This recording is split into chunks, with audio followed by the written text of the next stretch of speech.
Well, good morning and welcome back to the Broadcast Retirement Network. I'm Jeff Snyder and this is BRN AM for Tuesday, May 19th, 2020.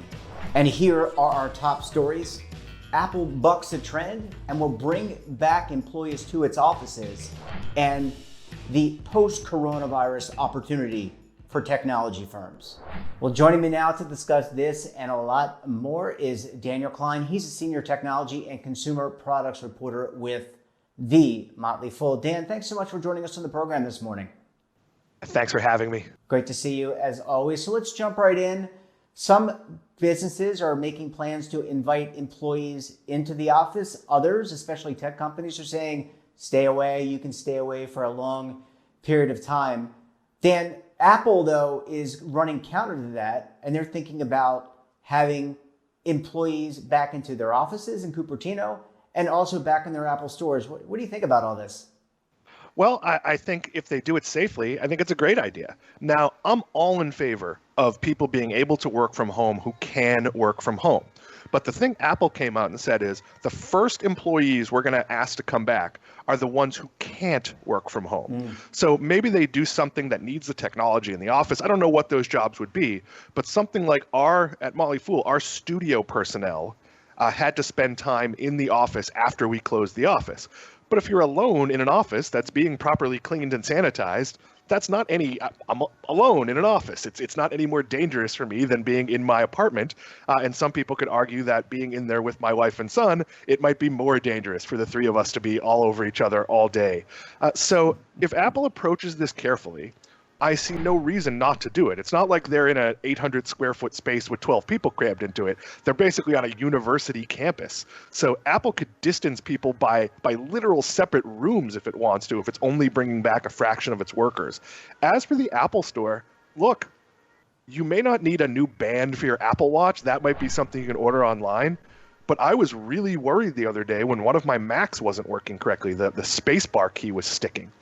And I have two computers, but I work on a computer. It's really, really important. And I didn't want to have to lug one back and forth from the office. This one I'm on here is a very heavy, it's a 16-inch MacBook. It's not all that fun to carry around. I think of it as portable, but not that portable. And I couldn't get my spacebar to work. I asked some of my colleagues, and they came up with a solution. And I got compressed air, which was not easy to get in the height of a pandemic. And eventually it fixed itself. But if it was persisting, would I have wanted to go to an Apple store, drop it off, and come back in 3 days and get it? Yeah, absolutely. I might have actually had to buy a new laptop if I couldn't fix it. So there's an absolute need for Apple stores. Just like we're seeing, 50% of Simon's malls will be open by Monday. But the procedures at these malls are intense. Nobody's going to the mall just to hang out. Instead, people are at the mall because they need to be there. Now, I haven't been to the mall. The outlet malls near us opened. My son really wants a Cinnabon, so I may take my son, walk to the Cinnabon, get him a Cinnabon, walk back to the car. If I needed new sneakers, would I go to the New Balance outlet? Sure, I would. I'd put a mask on and I'd be careful and I'd socially distance, and I'm sure the stores are marked and they're limiting how many people can be in. And I highly doubt, even though it's an outdoor mall with very, very wide spaces in between, I doubt a lot of people are flocking to the Lindt chocolate store or going to the pots and pans outlet for things they don't need. But you've been stuck in the house for 2 months. There are just some things Amazon doesn't sell that there's a need to get. Yeah, I preferably would go to the mall to socialize. I don't buy a lot of my stuff through Amazon and other online sites and try to avoid malls and large crowds. But I think you're right. I think that there's opportunity here. Dan, I wanted to ask you about Apple, though, because Apple is really different than Google and Facebook, right? Because they also produce hardware. You talked about your MacBook. We all have a device. That is a really important component to their business relative to some of these other tech companies. So from the story I read, some of what they do with hardware is easier to do in person. And that could just mean a few people in a big conference room or a big development lab, but some of that requires face-to-face. It likely also requires equipment. I don't have the equipment to build a prototype of the new Mac in my house. I'm guessing that the average engineer doesn't either. Might have a few things to tinker with, but probably doesn't have, the 3D printers and all the other things needed to do that. I have no idea what goes into creating an iPhone. That I'm sure a lot of it is done virtually. But even the computing power, I mean, Jeff, dealing with video, you need a heck of a computer. Not that Apple lacks for computers, but to render video, you need a heck of a computer, and it takes time. Yeah. So Go ahead, Dan. Some of these things will just work better in the office. And again, this isn't Apple saying to its customer service person who could work from home, come to the office, infect yourself. This is Apple saying, hey, person who can't work that we've still been paying, we'll make the office safe and come back for you. Twitter has said, hey, nobody ever has to come back to work. And that's kind of the philosophy I have. Motley Fool has always been, and again, I'm not an employee, I'm a contractor, so I always could work wherever I want. But many of my colleagues have a lot of freedom. It varies by team. Some of the tech teams have more of a come to work requirement. My former boss at Fool.com liked his people in the office. Now, you could work from home a couple days a week. You could come in late. You didn't have to be there. You could leave at 1 on Friday to beat the traffic and work from home for a few hours. So it was never rigid. But companies that have always had loose policies are going to get even looser. When I worked for Microsoft, my bosses could work from home. And frankly, I never knew where they were anyway, because I was working from my basement. If we had what would have been a link meeting, which now would be a team meeting, they'd be in like 50 different conference rooms. So if they were in their den, maybe I would notice. But if they had like a nice office setup, I might not even notice. So I think there's going to be a big increase of people who can work from home, working from home. But I also don't think it's not the end of the office. It's not, everything has changed. Some companies are absolutely going to say we benefit from having everyone in the office. But hey, now we know you can work from home. So if you have a cold, sure, work from home. If you have a special reason, work from home. I don't think this was a big news story today, but I don't think Apple's doing anything all that shocking. Every retailer is working on opening, and every company, even with a fully closed office, probably has tech people that have had to go in and do things. They've certainly had cleaning people, not usually staff, that go in and do stuff. And I know, my wife's office is in a state-run building, and as of I think June 1st, they're allowed to be there in shifts. And it won't be like working in an office. My wife has a private office, but at least it'll get her out of the house a couple days a week if she chooses to do that. And she can have meetings with, one person socially distanced. They could be 10 feet away in a conference room. I'm a big fan of whatever normal is safe.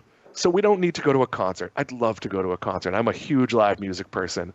We can't let Disney World open 100%. Can Disney open with the 25% capacity it's doing in Shanghai? I think it can. And I think it will too. There's a lot of stuff we can go slow. I don't think you have to be the zealot who wants to gather with people just to prove a point. Mm-hmm. I also don't think you have to lock yourself in a basement. A little different in densely packed cities. It is difficult in New York to have space from people. If I go to downtown West Palm Beach, which we actually conveniently just finished a project tripling the width of the sidewalks for more outdoor eating. That's come in really handy now, because if you're walking somewhere, you can distance a little bit easier, and there's very little traffic, so you can also stand in the street for the most part. That's not so easy in New York. New York, a lot of streets are basically alleys. There's an endless amount of scaffolding that's always up, which is largely so things don't fall off buildings. As someone whose family's in the scaffolding business, I say A+ to that. But in most places, you have the room to go outside. You should go outside. Stores have the room to have limited capacity and space people out in the parking lot. And all I'd say is accept that we're going to have to be nice to each other. We're going to have to be patient. That, the little old lady who can barely stand, maybe let her go to the front of the line. Let's try to be decent people. And I know our viewers here are all decent people. There's that one guy, but everybody else is probably a nice person. But we're all going to be impatient. Let's make a little bit of extra effort to realize that this isn't fun for anybody. Waiting in line at Starbucks for 45 minutes isn't that fun. You know what it's miserable for? The people who have to work in Starbucks and try to distance and wear a mask and make 7 billion drinks in an hour without getting to chat with anyone or have any of the fun parts. And look, I am not the most easygoing guy in the world. I am trying so hard to be the most easygoing guy in the world because so many people have it really, really difficult right now. Yeah. Imagine being staff at a senior citizen's home or being a frontline nurse treating people who might die. I think waiting for my latte is something I can put on a podcast and smile about. Yeah, absolutely. But Dan, I want to hold you over. When we come back, we're going to talk about opportunities in the tech field as a result of the coronavirus. So you're going to want to stay tuned right here on BRN AM.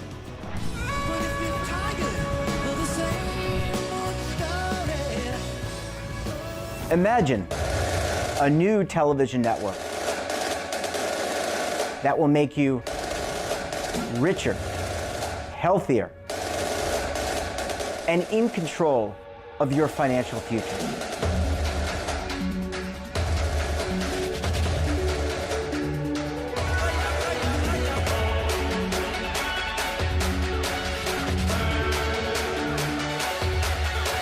This network is for the policewoman in Nashville, Tennessee, the baker in Dubuque, Iowa, the teacher in Lexington, Kentucky. We want to make the idea of savings and retirement culturally relevant. But what do you see as a defining issue of the midterms? Especially for the smaller businesses. I mean, they are the lifeblood of the American economy.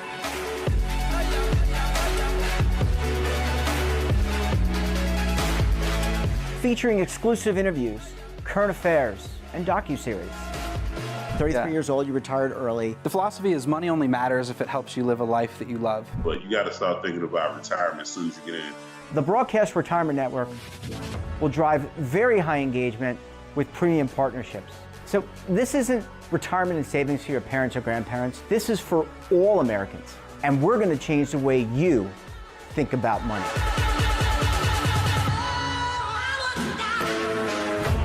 Welcome to the next frontier of retirement and savings.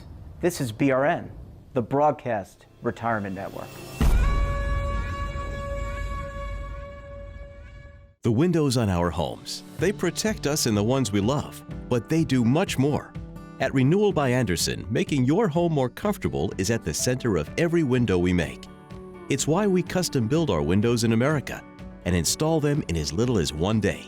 It's why we build our frames with exclusive FIBREX composite material that's 2 times stronger than vinyl. It's why our glass helps keep your home warmer in winter, cooler in summer, and quieter all year long. It's why we stand behind every window with a 20-year limited warranty. Why not help lower your energy costs while giving your home and family the best? Call 1-800-835-6525 to schedule a free in-home consultation. Buy one, get one at 40% off with this special offer. Plus, get special financing with no money down, no monthly payments, and no interest for 1 full year. Renewal by Andersen, the better way to a better window. Call 1-800-835-6525 now. Welcome back. We're talking to Dan Klein, Senior Technology and Consumer Products Reporter with The Motley Fool. Dan, thanks so much for sticking around this morning. Thanks for keeping me. I have nowhere else to be. Yeah, I think we're all kind of stuck at home. Although you're not at home, you're in your office. Dan, we talked about Apple, talked about some of the what many tech companies are doing in terms of bringing employees in or not bringing employees in. But this coronavirus, this pandemic has really changed business practices across the globe and will look to modify business practices going forward. Let's talk about the opportunities in technology in particular. What do you see as the best opportunities as they exist today? So I think anything that has to do with safety, so a company like Okta, which does two-factor authorization, which, you know, sometimes you go to a website and you have to do a second login. All of the Motley Fool stuff that I have to do behind the scenes, with the exception of our content system, because our content system for Fool.com is from like 1974, and it's a dinosaur. But for anything new we do, or my email, or sort of any tools we have, I have to log in using Okta, which sends me a push notification to my phone, and it says, hey, someone's logging in as you. Is it you? And every time it's me. I've never gotten one where it wasn't me, but this is an added layer of security. It's also a pain if you're on a plane, and I feel like there should be some way that they could get around that, but maybe they will someday. So a company like that will absolutely be essential, because more companies are realizing if you work from home, you don't have the same level of data security. God forbid you work from a Starbucks or someplace when that's possible. You're on a public Wi-Fi network. Your data is there for the picking. So I think you're going to see a lot more security protocol. I think you're going to see more things invented, things that aren't that intrusive, where your company's not tracking your time, especially in this day and age where many workers, especially contractors, are providing their own equipment. I don't particularly, it's my laptop. My company has no right to know if I jump on NFL.com, in the middle of the day. I'm paid by piece, I'm paid by the hour for some things I do. But it's one of those things where I think there's a ton of opportunity there. I also think technology that helps us clean is going to be really important. I did not realize before this how dirty everything is. And I don't mean, bar rescue, they move the bar and there's rats and mold. I just mean that surfaces I never disinfected my laptop, and I'm touching my laptop all day. I would clean my laptop using a bottle of, it's like a jewelry cleaner that's safe for laptop screens, at the point where I could no longer see through the gunk clearly.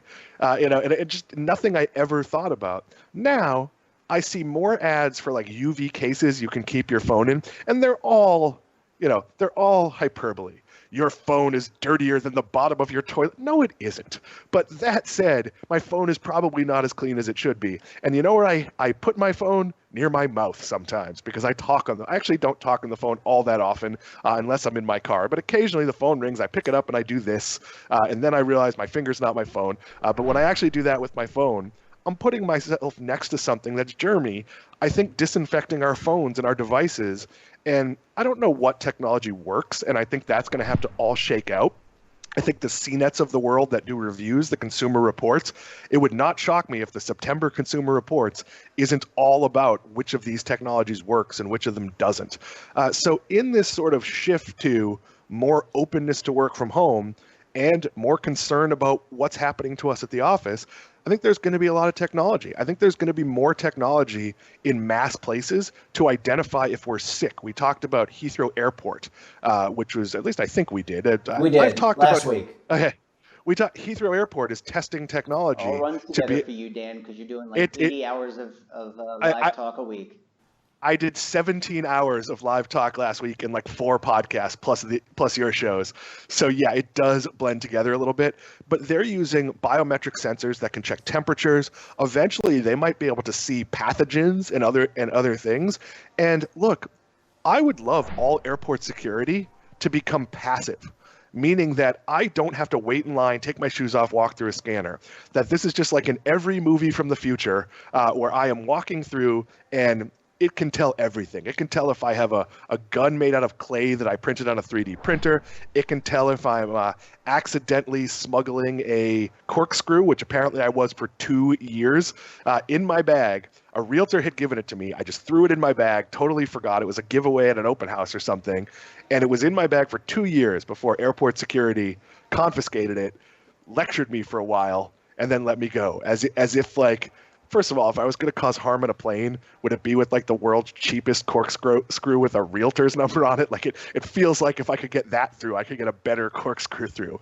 But that said, I think a lot of things, when you walk into Disney World the next time, they're going to be checking your temperature.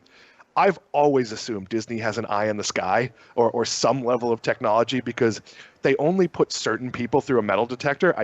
They check your bag if you have a bag, but if you don't have a bag, it's sort of like every third person they route through a metal detector, and usually it's not me. And I think I look pretty shady, but they apparently don't. It's a long hair. It's a long hair. I'm starting to look like a wizard. This is not a great look at the moment. But that said, I think there's a ton of opportunity to sort of protect people in mass gatherings. And if they can do it as contactless as possible, I mean, look, you're not going to get in line for an airplane and accept a temperature check and a probe. Nobody's going to want that. But if they can just make you not a person and see what you might be and flag you down if necessary, that's going to be good for all of us. Yeah. And it's going to get us back to normal faster. And I always say, everyone says the new normal. 30 seconds. I don't believe in this idea that we're all going to like stop doing stuff, but I do think we are going to put some checks in place. Yes, I agree. And one other thing I think that maybe we'll talk about next week is telehealth. I think this has really proven to be a successful endeavor, and we're using teleconferencing software to start this show, do the show. I think that creates a great opportunity. Dan Klein, always a pleasure chatting with you. You are a wealth of information and a wealth of stories, and we certainly appreciate that. And I love the hair too, as well. Dan, take care. Have a great rest of the week, and we'll talk to you again very soon. Thanks, Jeff. I'll talk to you next week.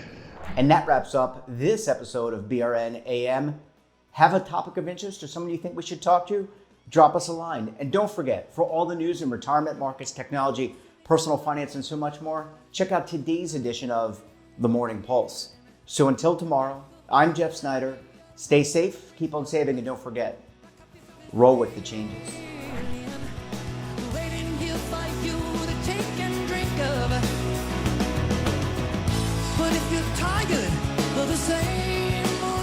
Attention! The Centers for Medicare and Medicaid Services has officially authorized new benefits that Medicare Advantage plans may include. To get the benefits you deserve, you can call the Medicare Coverage Helpline. Hi, I'm Joe Namath. If you're on Medicare, this is important information. I called the Medicare Coverage Helpline and they instantly looked up my coverage. In this one simple call, they offered to enroll me in a plan that includes rides to medical appointments, private home aides, doctors and nurses' visits by telephone, and even home-delivered meals.